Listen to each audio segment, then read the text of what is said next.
You don't take fucking human life like this and just sabotage and rip it apart like Jesus on the cross and say thanks a lot for all the fucking money I made. Aileen Wuornos, ¿asesina o víctima?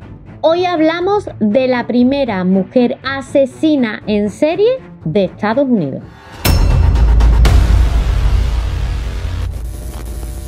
Nació el 29 de febrero de 1956 en Rochester, Michigan, Estados Unidos.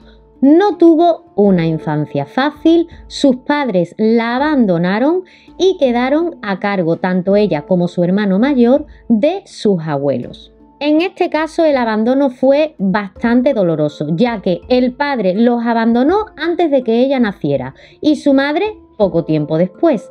Esto causó en ella un desbarajuste emocional. Por otro lado, con tan solo 4 años, ella comenzaría a recibir abusos y maltrato por parte de su propio abuelo. Es más, esto seguiría de forma continuada durante toda su adolescencia y ella ya lo tenía tan normalizado que comenzaría a los 11 años a cambiar relaciones sexuales con sus compañeros de colegio a cambio de cigarrillos. A los 14 años se queda embarazada, como lo estáis escuchando. Lo más curioso de todo esto es que ella dice que la persona que la ha dejado embarazada es un amigo de su abuelo, pero absolutamente nadie la cree. La llevan a una casa de estas típicas de adolescencia, de maternidad, para que dé allí a luz al niño y una vez allí ella considera que la mejor opción es darlo en adopción. Después de esto, su abuela fallece por el gran consumo de alcohol que ingería continuamente y su abuelo decide echar a Aileen de casa. Ella se ve con 15 años completamente sola y desamparada. Se refugia en el bosque y allí encuentra un coche abandonado que es donde ella haría un poco de vida, vamos a decirlo así, entre comillas. Como no tenía ningún tipo de sustento, ella decide pues echarse al mundo de la noche, ya me estáis entendiendo por dónde voy, y así conseguía pues un poco de dinero para poder comer algo. Empezó a tener un seudónimo, se llamaba Sandra Kress. Iba de un sitio a otro sin un rumbo fijo y acabó, bueno, pues con cargos en Colorado por desorden público y porque mientras iba conduciendo disparó un arma. Pero antes de que se celebrara el juicio, ella huiría a Michigan de nuevo. Una vez en Michigan la vuelven a arrestar y es que en una trifulca en un bar a ella no se le ocurrió otra cosa que coger una bola de billar y lanzársela en la cabeza a uno de los camareros. Realmente ya acumulaba acusaciones de varios tipos diferentes, por robo, por violencia, por conducir sin carnet, por beber mientras conducía y en este caso en una de esas que estaba bebiendo mientras estaba conduciendo y encima sin el carnet, o sea, es increíble, pues la llegaron a multar con $105. El 17 de julio de 1976 fallece su único hermano, Kate, a causa de un cáncer de esófago. Esto a ella no es que la alegre, ni muchísimo menos, porque era la única relación familiar que tenía, pero sí le viene bien, porque el hermano tenía un seguro del cual ella era la única beneficiaria. De este seguro ella coge $10.000 y consigue pagar los $105 de multa y con el resto pues se lo acaba gastando en cuestión de menos de 2 meses. Básicamente el dinero a ella le estaba quemando en las manos. A finales de septiembre de ese mismo año, ella decide irse de donde estaba, se va a Florida porque quiere cambiar de aires y allí conoce a un hombre. Es el dueño de un club náutico, se llama Lewis Fell y tiene 76 años. Se acabarían casando. Lo curioso de este matrimonio es que duró 9 semanas y ahora os voy a explicar el motivo por el cual pues su matrimonio duró poco. Ella era una persona, como hemos visto, un arma libre, una persona que no la controla nadie, que a ella además estaba acostumbrada a estar sola. Este hombre no es que fuera un controlador, pero sí le gustaba saber dónde ella iba y es que ella era una persona que seguía en esa vida, en ese hábito de ir a bares, beber más de la cuenta, tomar sustancias ilícitas, no se cortaba un pelo. En una de esas noches ella quería salir, él le dijo, oye, ¿dónde tú vas? Ella le pegó tremenda paliza y él, pues, como lógico y normal, pidió una orden de alejamiento contra ella y la anulación del matrimonio, del cual pues se la concedieron. Como estáis viendo, su vida era un caos, no hacía más que meterse el problema. Y para colmo, el 20 de mayo de 1981 fue detenida en Florida por robo a mano armada. Fue a la cárcel. Cumplió un año de condena y cuando salió, pues se dedicó de nuevo a los malos hábitos, pero esta vez la detuvieron por estafa. A partir de ese momento ella empieza como a entrar en una espiral en la que solamente hay violencia y delitos. Además utilizaba varios seudónimos y no hacía otra cosa que salir y entrar de la cárcel. Parece que aquí el destino quiso darle un poquito de tregua y conoció a la que ella consideraba que era el amor de su vida, Tyra Moore, de 24 años. Se fueron a vivir juntas a un apartamento, pero era una relación, no voy a decir que fuera una relación tóxica, pero sí era una relación que tenía tiros y afloja. Y es que lo mismo, se querían mucho que se mataban, literal. Era como que los vecinos decían, lo mismo las ves encariñadísimas que lo mismo se están tirando los trastos a la cabeza.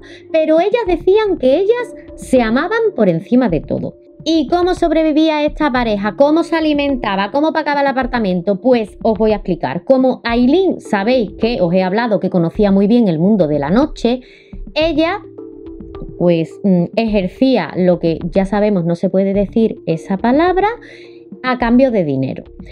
Ella llegó a decir que había estado con más de 50 hombres a la semana y todo esto ella lo hacía porque no quería que a Tyra le faltara absolutamente nada. Ella quería tenerla entre algodones, entonces se tenía que hacer cargo del sustento de la casa y de su novia. El 30 de noviembre de 1989, Aileen daría un pasito más en el mundo de la delincuencia y es que le arrebataría la vida a Richard Malone durante el momento cariñoso. Ella, según dijo, pues este hombre se le arrebató, fue bastante violento con ella y ella sintió que le iba a hacer daño de verdad, a lo que respondió con varios disparos, acabando así con la vida de este hombre. Encontraron el cuerpo de él enrollado en una alfombra en un vertedero días más tarde. En junio de 1990 apareció el cuerpo de David Harper. Apareció en un bosque cerca de la zona del vertedero. Durante los meses posteriores a esto fueron apareciendo diferentes cuerpos de hombre. Todos y cada uno de ellos eran muy parecidos, de mediana edad, con tez blanca, y todos coincidían que habían pasado por un trayecto de carretera en Florida. Fueron Charles Caston, Troy Blore, Charles Humphrey, Utu Walker Gino y Peter Singh. La investigación se desarrolló pensando que todo esto había sido ocasionado por un robo y había un investigador en concreto que pensaba que esto había sido orquestado por una mujer porque, según él, dice que las mujeres cuando disparan lo hacen al cuerpo y los hombres van directamente a la cabeza. Y ese detalle de que todos los cuerpos tuvieran 9 balazos durante el cuerpo le parecía bastante curioso. Al mes siguiente, un coche se estrelló contra una valla de la reserva de India Seminole. En este coche iban 2 personas, que eran Aileen y Tyra, pero ninguna de ellas era dueña de ese coche. Era Peter Singh una de las víctimas. Ellas, en el momento en el que chocaron, huyeron, pero los testigos se quedaron con más o menos la descripción de quiénes eran. Llamaron a la policía se dio cuenta que los papeles del coche eran a nombre de este hombre y ya tenían más o menos una descripción y por dónde tirar con respecto a esta investigación en concreto. Aquí la policía fue bastante lista, vamos a decirlo así, y es que se fueron directamente a por Tyra y le dijeron: oye, sabemos que ha pasado esto y cuéntanos qué es lo que está pasando aquí. Ella, que no estaba acostumbrada como Aileen a esas salidas de tono con la policía, a eso entrar y salir de la cárcel, para ella fue algo bastante tormentoso y automáticamente relató los 6 asesinatos a manos de Aileen y además dijo todo lo que se había orquestado con respecto a él, cómo lo hacía y básicamente la delató. Es ahí cuando detienen a las dos, pero realmente solamente acusan a Aileen, ya que ella misma es la que se declara autora absolutamente de todo, pero sola. Deja a Tyra al margen de todo. Aunque ella había sufrido aquí un golpe muy bajo porque Tyra era la única persona en la que ella confiaba en su vida y la acababa de traicionar. Las pruebas eran súper concluyentes, los robos a los coches, el ADN, las colillas de los cigarrillos que Aileen había dejado en las escenas de los crímenes, o sea, todo apuntaba a ella. Hay una teoría del investigador que dijo el tema de los disparos que decía que ella disparaba esa cantidad de veces en concreto porque estaba intentando recrear el deshacerse de su padre una y otra vez. Era como el odio acumulado que tenía por todo lo que había pasado en su infancia. Durante todo el juicio ella se mostró siempre inocente porque además dio una versión completamente diferente a la que yo os acabo de comentar. Con la primera víctima tengo que deciros que Aileen dijo que él la había increpado, que había abusado de ella, que además le había atado las manos al volante y que había sido muy violento. En un momento ella había tenido un poco de suerte, se había zafado de las cuerdas que él le había puesto en las muñecas, lo había disparado y con el miedo había salido huyendo. Para el resto de las víctimas decía que ella no era la que los increpaba, que directamente los hombres abusaban de ella y viéndose acorralada porque realmente estaban siendo muy violentos, a ella, al temer por su vida, pues no le quedaba más remedio que disparar.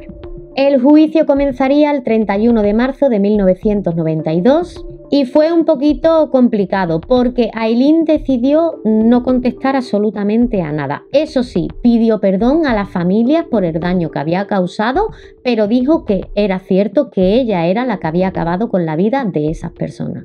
El 7 de mayo, después de 5 horas de deliberación, el jurado por unanimidad la declaró culpable y además la sentenciaron a cadena perpetua y a la inyección letal. Cuando ella escuchó el veredicto, dijo unas palabras, vamos a decir, curiosas. Gracias, mientras yo subo al cielo, vosotros os pudriréis en el infierno. El 9 de octubre de 2002 a las 9:30 de la mañana, con 43 años, Aileen perdería la vida por inyección letal. Quiero que sepáis que siempre ha habido muchísima controversia con respecto a este caso porque hay muchas personas que piensan que ella era una víctima del sistema, que realmente si cuando hubieran dado la voz de alarma siendo tan pequeña por esos abusos y esos maltratos, ella no hubiera cometido los asesinatos que cometió, y otras personas piensan que llevaba un monstruo dentro y que ella quería deshacerse de esos hombres y los engañaba. Tengo que deciros también como dato curioso que hay documentales, películas, libros, o sea, sobre la vida de Aileen ha habido muchísimo revuelo. Y hasta aquí el vídeo de hoy. Me gustaría leer en comentarios qué opináis sobre este caso, si creéis que realmente ella era una víctima de todo lo que le pasó a lo largo de toda su vida o realmente era una asesina a sangre fría.